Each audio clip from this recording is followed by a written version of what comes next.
Canary Wharf. It's reinvented London's financial landscape once, and today it's doing it all again with its focus on ambitious entrepreneurs that are defining the future of finance. Well, startup success requires a fighting spirit, but if you want to make it to the top by building firms that can answer billion-dollar problems, then you need grit on an epic scale. No accident then that Canary Wharf's business incubator, Level 39, has sought out the services of Ben Brabyn, a former Royal Marine Commando who's now very much on the front line of FinTech. Now, Ben, you know something about river views because we've got one behind us, but it's also part of your daily working routine down at Canary Wharf, Level 39. What's the view like?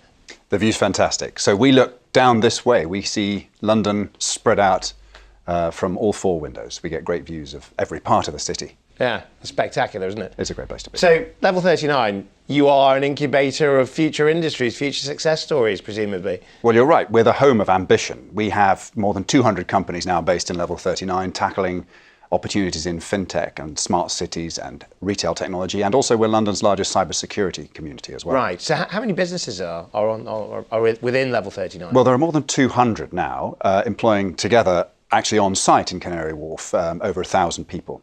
But many of those companies also have operations in other parts of the country and other parts of the world. Now, ordinarily, you would associate Canary Wharf with very large financial services institutions. What's been the sort of the rationale behind trying to attract these sorts of tech firms, and often, I guess, startup firms? Well, you're right. Of course, Canary Wharf is home to many of the world's largest financial services businesses and increasingly a diversified population of other big corporate organizations as well.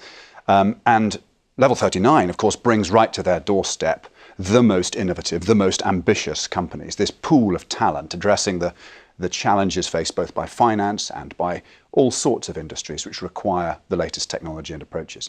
You've spoken in the past about it being a home for solving billion-dollar problems and opportunities. Is it fit for purpose? I think it is. Of course, fit really requires constant adaptation, agility, the willingness to take a new and fresh approach. And with more than 200 companies, that's a pool of agile talent constantly seeking to close in on those billion-dollar opportunities, constantly seeking product market fit. And give us a sense of a couple of the sort of company names in terms of the sort of businesses that have come through the Level 39 experience. Well, it's a big community.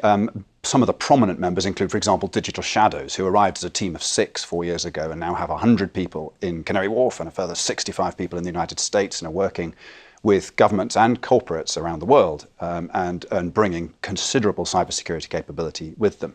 And then there are organizations like Revolut, changing the way in which people move money around the world. Much for the better. And does a company like that stay within Canary Wharf? I mean, do you get a sense that you do your incubation base and then you go off to Shoreditch, or do you actually create a home that keeps these businesses in place? Well, I think we are really at the heart of a kind of ambitious community. And so if you are seeking to go global, there is no better place from which to go global than this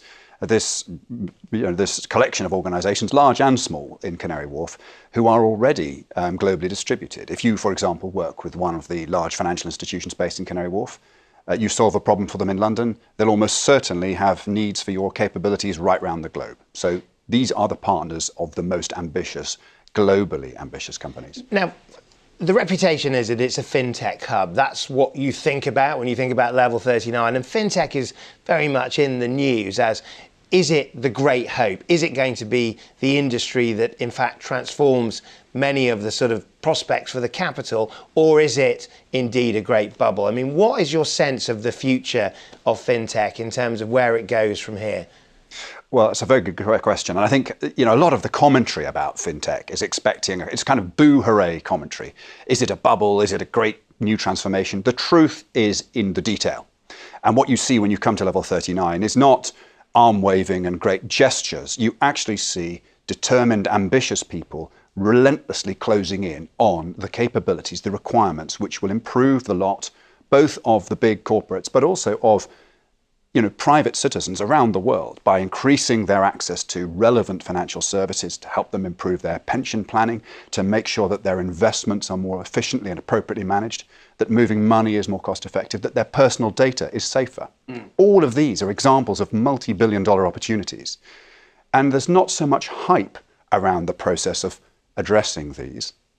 There is, however, real work being done by ambitious people in places like Level 13. Right. So those companies, I mean, presumably a big part of the attraction is the fact that you've got major financial services brands that have got big issues to have solutions for. I mean, is that a kind of a perfect mix, do you find, in terms of being side by side within Canary Wharf? Well, absolutely. I mean, the thing that drew me to Level 39, the thing that draws so many of our member companies, is that you look out of the windows of that building and you see some of the world's leading organizations with massive global presence, armies of very smart people, but also huge challenges, legacy systems, regulatory constraints, political challenges, and competition from other parts of the world as well.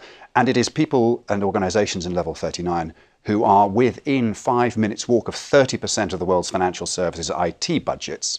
Best placed. So that's a pretty decent market. I mean, just in terms of we get the sense of ambition, we get the sense of these kind of like future masters of the universe, but presumably there's a softer side to Canary Wharf these days in terms of the way that the estate has changed. We often think of it as big business, but how is the actual place changing on a day-to-day basis? How would we find it if we were down there this morning? Well, you're right. I'm a relative newcomer to Canary Wharf, and I think some people's attitudes have formed from way back. Of course, a very important challenge facing every major organisation now is the war for talent. And you only have to spend a few minutes in Level 39 before you find that vibrant ambition is tempered by enthusiasm for a whole range of diverse approaches to life. We support diversity in every form, not just diversity of people. We have people from 48 different countries, many different academic disciplines in their backgrounds, but also diversity of approach. Right. There are organisations that are taking a very But is it playful more laid approach. back these days, Canary Wharf? I mean, you sort of think of this as like, Wall Street and braces and stripy shirts, but is there a different side to it now in terms of the way it's changed? I think you see a huge amount of activity in Canary Wharf that wasn't there a few years ago. A really busy events programme, lots of cultural activities. The retail is enormously popular, not just during the working week, but actually I believe at the weekends, the population of shoppers in Canary Wharf exceeds the population of office workers during the week. So it's become a real destination in its own right. But it's also a place in which companies are taking a range of different approaches. There are playful businesses in Level 39 who are challenging the old habits, the traditions. It's a boundary environment where old meets new and collaborates rather than confront. But it's also part of this shift of the idea of what is central London. I mean, Canary Wharf is now very much within the idea of a central London landscape. Do you get that sense that actually you're part of a bigger transformation of the London story?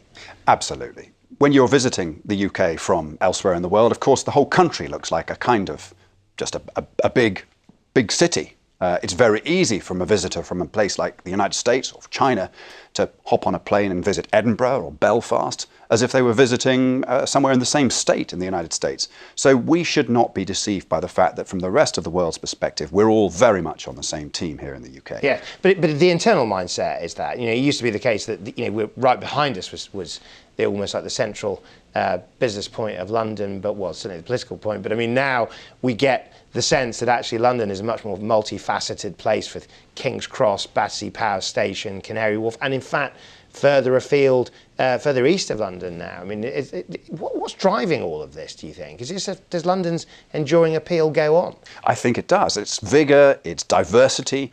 It provides such a feast. And when you consider visitors from the United States, often it's easy to describe it as a place where you've got the political convening power of Washington, D.C., you've got the creative features of LA, you've got the access to technical talent that you might find in Boston and San Francisco. And of course, you've also got huge amounts of professional services capability, many of and of course, the financial focus of New York. So it brings together the best of You've got a load of great cities in one. All in one, yeah. Absolutely. What about things like Brexit and the changes in the international economy? Do you get a sense that is going to influence the future shape of Level 39 and indeed the future of Canary Wharf? Well, certainly it introduces lots of uncertainty, but entrepreneurs thrive on uncertainty.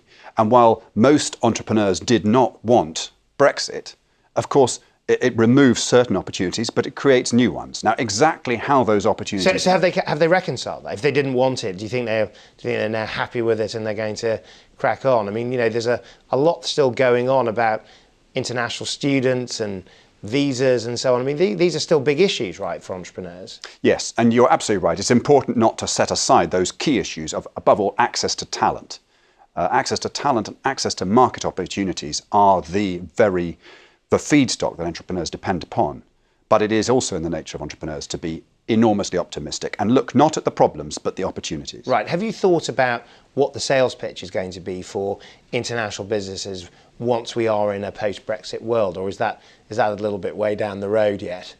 I think the pitch remains largely the same, that we have here this fantastic, vibrant, ambitious, diverse community that is London and the UK, open for business. And the Mayor has made a great point about this. Regardless of the precise complexion, the terms by which we relate to the rest of the world, our openness, our energy, our diversity will remain. Now, take you right back. I mean, you were in the Royal Marines. In fact, you were one of the early stars of BBC reality shows, as I understand, in terms of charting your progress through the ranks in the early days. At that point, when you were in the services, did you ever have any idea that you would be leading the charge now for future industries and for the tech community? Well, I'm a big believer in the value of veterans, military veterans, in entrepreneurship in particular. Of course, these are small bands of determined people dealing with uncertain challenges, often dealing with considerable amount of pressure. And I think that represents a great training ground, really, for the entrepreneurs of today and tomorrow. Do you bring a bit of toughness to the role, do you think? I think it helps to have a degree of resilience, absolutely. And indeed, in terms of that, I mean, it's interesting what you say in terms of, I guess there are special qualities perhaps that the service has built for you in terms of, or brought out in you, that are now being used very much by Level 39. Well, I think the most important ingredient really for people in the military, apart from a very clear sense of purpose and values, is the ability to be adaptable. And that requires a degree of humour and humility. Both of those, I think, are very important for entrepreneurs as well. And in this uncertain world, if you were going back out into your career again, do you think you'd go straight into the sort of world of business, or do you think you'd have kept on with the services route as part of your sort of, I guess, passport to life? Well, life is full of choices, isn't it? And if I could, I'd be conducting about 6 careers concurrently. I've always enjoyed the jobs I've been lucky enough to have. I was very proud, very privileged to be a Royal Marine for some years. I'd heartily recommend that career to people. I think it's a really important organisation and a great start to a professional life. And now when you're hanging out with all these tech entrepreneurs, what does that do to you? Does that inspire you to become more entrepreneurial in your own approach? Well, I'm in a hugely privileged position. I work with 1,000 highly ambitious, very capable people all around me, and I get to meet through them many more people in other parts of the world who are also pushing at the edges of innovation. Mm-hmm. It's very inspiring, and it's a great environment to be a part of. And that vibe, in terms of the people that you're with, I mean, tell us a little bit about it. I mean, these are presumably quite young people, are they? I mean, are they, you know, how does it sort of work? You know, does it give us a sense of the community and the day-to-day? Well, ambition is hard to stereotype. So I wouldn't say this is a community of young people. This is a community of people who are ambitious. And ambition can come at any age, from any gender, any orientation, and from all over the world. Right. We're lucky enough. And you see that on the shop floor, as it were? Absolutely, we do. We see people from 48 different countries converging to address the world's biggest issues, right, to create the companies with the most potential for global transformation. And in terms of the day-to-day culture of what happens when 48 nations comes together like that, what's it do? Why is it different to, say, somewhere else? Well, I think the unique features of Level 39 and the community which we're at the heart of is this bringing together of really very big problems. So people are oriented constantly to fitting a solution to the problem, to this challenge of product market fit. And sometimes I think entrepreneurs are full of brilliant ideas and great skills, but if they can't find a sufficiently substantial problem to address, they will struggle to really make an impact. Level 39 is a place where people are wrestling with billion-dollar opportunities. The result is real focus and drive, and delivery too. And you've mentioned that, obviously we think of the reputation as FinTech, but you've mentioned the cybersecurity sort of move. I mean, presumably there are going to be many other types of technology, sort of innovations and businesses that are going to find their way through the Level 39 experience. You're absolutely right. Of course, many of the underlying skills which drive developments in FinTech and cybersecurity are relevant in other disciplines as well. Digital health, for example, is beginning to show on our radar, and increasingly we're having conversations about how digital health will inform the future of the insurance and other parts of the financial services industry as well. So there is real convergence. And if you were to try and point your way towards a level 39 formula about what makes it special, why other companies should come and join you, what would you point us to? I would say this is the place to tackle the world's most valuable opportunities and problems. It's a place where you find a rich feedstock of ambitious talent.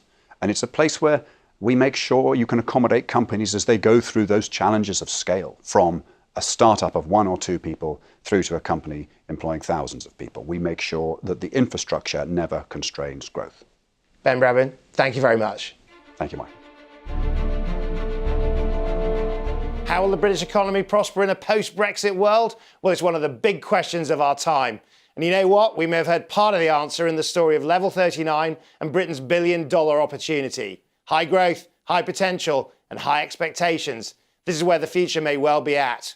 And it's an opportunity built on upcoming industries like FinTech, which will transform not only a commercial sector, but perhaps the future prospects of the nation itself.